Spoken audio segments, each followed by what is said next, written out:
Salut, dans cette nouvelle vidéo, on va parler du Truggy de Mugen, le MBX6 TR.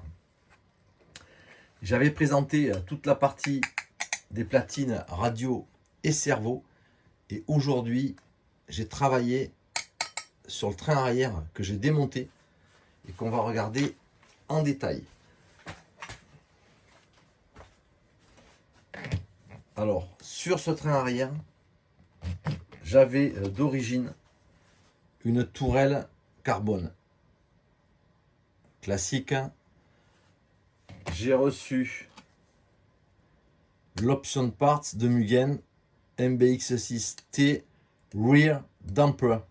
C'est cette tourelle en aluminium. Elle est de toute beauté et je l'ai montée ce matin sur le Truggy. J'ai fait également de la fiabilisation, notamment sur la fixation basse ici. On a une vis qui rentre dans la cellule. Je l'ai fait traverser avec une vis un petit peu plus longue et je l'ai sécurisé des deux côtés par un écrou. Ça renforce la fixation de la tourelle ici sur la cellule parce qu'il y a certaines fragilités. Quand il n'y a pas l'écrou, ça peut sur un gros choc s'arracher à ce niveau-là.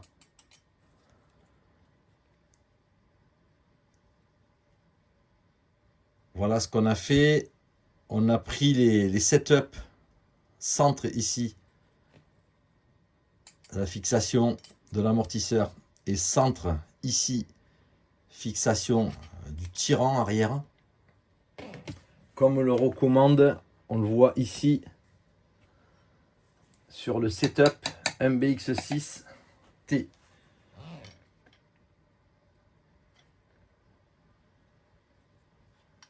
J'ai également changé des petits cylindres blocs qu'on trouve ici sur la fixation des plots de carrosserie. Ils sont montés d'origine sur des cylindres blocs. Alors c'est quand même appréciable, même si on ovalise un petit peu la carrosserie, le fait qu'il y ait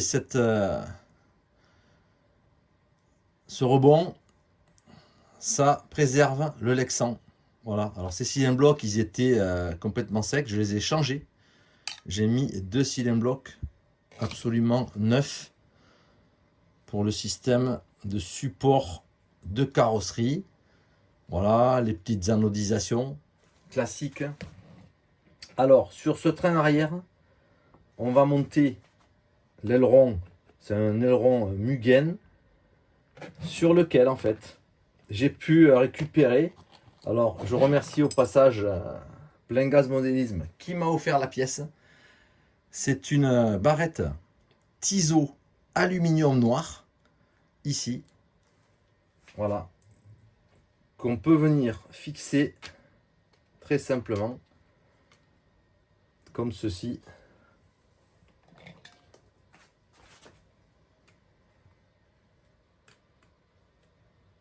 Hop, on va la fixer ici.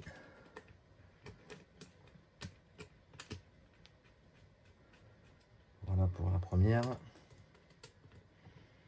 Ici, on a des contre-écrous à l'intérieur de la fixation. Donc, on centre la pièce. On vient la serrer. Alors, ça permet... Voilà. On a les contre-écrous à l'intérieur. On les voit ici, à l'intérieur. Ça permet de renforcer l'aileron. Voilà. Et ça lui donne un look design. Voilà pour le train arrière, le travail qu'on a fait. La dernière chose, c'est qu'avant de le remonter sur le châssis, on va graisser ici le pignon conique. Alors, j'ai une petite seringue, c'est de la graisse à téflon. Et je viens appliquer ici, sur ma transmission arrière, de la graisse Téflon blanche. C'est vraiment protecteur et ça donne de la fluidité sur la transmission arrière.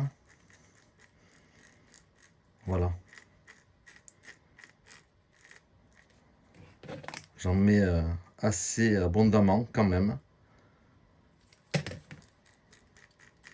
Puisque ça aide à la friction. Hein. Ça permet d'éviter la chauffe. Et ça donne une fluidité à la transmission arrière. Voilà, dernière étape. C'est le positionnement de notre train arrière. Ici, sur le châssis. Alors, on aura le renfort central long plastique ici. Voilà. On mettra bien en place le cardan central.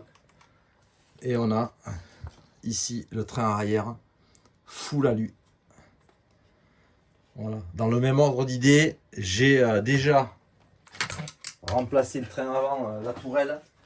Mais j'ai eu l'opportunité, une opportunité financière de récupérer une tourelle aluminium. Donc j'aurai les deux. J'aurai la même que celle-ci pour l'avant. Si jamais on vient à casser la tourelle carbone. Parce que l'avant, ça prend quand même des chocs bien plus importants. Et donc on a récupéré quand même une tourelle avant alu. À bientôt pour une prochaine vidéo. Ciao.